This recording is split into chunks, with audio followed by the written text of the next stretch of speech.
Shalom, selamat pagi Bapak Ibu Saudaraku yang dikasihi Tuhan. Salam sejahtera buat saudara semua dimanapun berada. Saya mengajak Bapak Ibu Saudara untuk bersaat teduh dan berdoa dalam renungan penuntun kehidupan setiap hari. Kiranya damai sejahtera dan sukacita oleh Roh Kudus senantiasa melimpah dalam hati dan kehidupan kita semua. Tema penuntun firman Tuhan hari ini adalah jangan menangis. Ayat bacaan kita terdapat di dalam Injil Lukas 7 ayat 11-17 dan di dalam ayat 13 berkata demikian. Dan ketika Tuhan melihat janda itu, tergeraklah hatinya oleh belas kasihan. Lalu ia berkata kepadanya, "Jangan menangis." Bapak Ibu Saudaraku yang dikasihi Tuhan, kita tahu bahwa tangisan memiliki banyak arti. Ada orang-orang yang menangis karena memang sedih. Ada orang yang menangis terharu karena sebuah prestasi yang dia raih. Ada juga orang menangis karena bahagia. Jadi ada banyak jenis tangisan. Yesus pernah berkata kepada seorang ibu janda, "Jangan menangis." Yesus tidak sedang bicara tentang menangis karena terharu.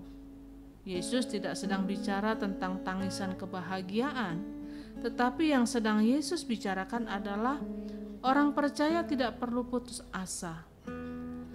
Orang percaya tidak perlu kecewa karena jalan keluar yang terbaik selalu Tuhan sediakan untuk kita.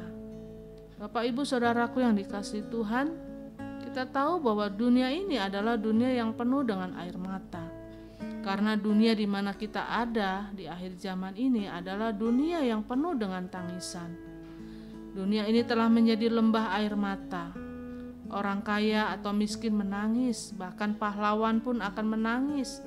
Artinya orang-orang yang kuat, orang-orang yang kelihatannya hebat pun akhirnya akan mengalami keadaan yang hancur karena berbagai beban dan tekanan yang menimpa hidupnya. Sebagai orang percaya, kita tahu bahwa tangisan tidak menyelesaikan masalah, tetapi di dalam Kristus selalu ada sorak-sorai kemenangan. Nah, pertanyaannya, mengapa Yesus berkata jangan menangis? Yang pertama, karena seringkali menangis menjadi tanda kita lemah dan tidak percaya. Kalau kita menangis di bawah kaki Yesus, itu mendatangkan kekuatan. Jika kita menangis sambil menyerahkan beban kita kepada Yesus, itu akan membuat kita mendapatkan jalan keluar. Tetapi jika kita menangis, bukan menangis kepada Yesus, kita hanya menangisi masalah kita, hanya menangisi pahitnya penderitaan kita, maka tangisan itu hanya akan mendatangkan kelemahan dan akhirnya membuat iman kita juga semakin lemah. Yang kedua, mengapa Yesus berkata jangan menangis? Karena menangis membawa kita berpikir tentang kesedihan. Orang yang menangis akan terus menambah pikirannya dengan kesedihan demi kesedihan. Orang yang menangis tidak akan berpikir yang positif. Orang yang menangis tidak bisa berpikir tentang dahsyatnya kuasa Allah yang menjamin bahwa Tuhan tidak akan pernah meninggalkannya. Tetapi orang yang menangis seringkali berpikir hal-hal yang menyakitkan, mengecewakan, dan menyedihkan. Dan berikutnya, mengapa Yesus berkata jangan menangis? Karena Yesus selalu sanggup untuk menolong kita. Ketika Yesus datang kepada ibu janda itu, Yesus berkata, "Ibu, jangan menangis." Itu artinya Yesus sedang berkata, ada Aku yang menjamin kemenangan bagimu. Ada Aku yang akan memberikan keselamatan bagimu. Ada Aku yang akan memberikan jalan keluar bagimu. Ada Aku yang akan mengerjakan mujizat bagimu.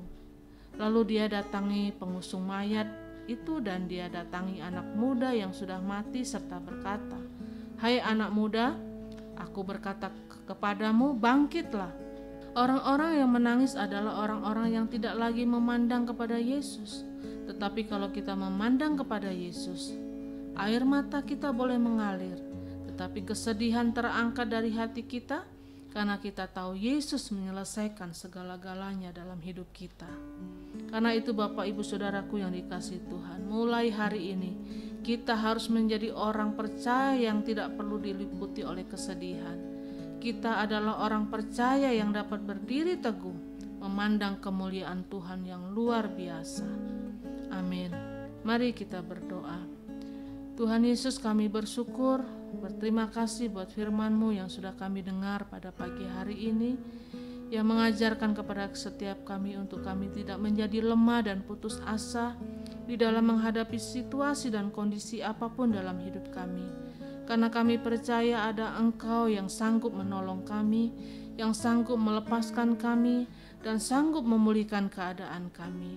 Tuhan, biarlah firman-Mu hari ini menjadi penuntun bagi kami, untuk kami terus belajar mengandalkan Tuhan, sampai kami boleh melihat mujizat Tuhan terjadi dalam hidup kami. Di dalam nama Tuhan Yesus kami berdoa. Haleluya. Amin. Kiranya berkat yang sempurna dari Allah Bapa kita, kasih karunia dari Tuhan Yesus Kristus, dan persekutuan yang indah dengan Roh Kudus menyertai kita semua dari sekarang ini dan sampai selama-lamanya. Maju terus dalam tuntunan Tuhan, tetap semangat. Sampai jumpa esok hari dalam penuntun kehidupan setiap hari, dan Tuhan Yesus memberkati.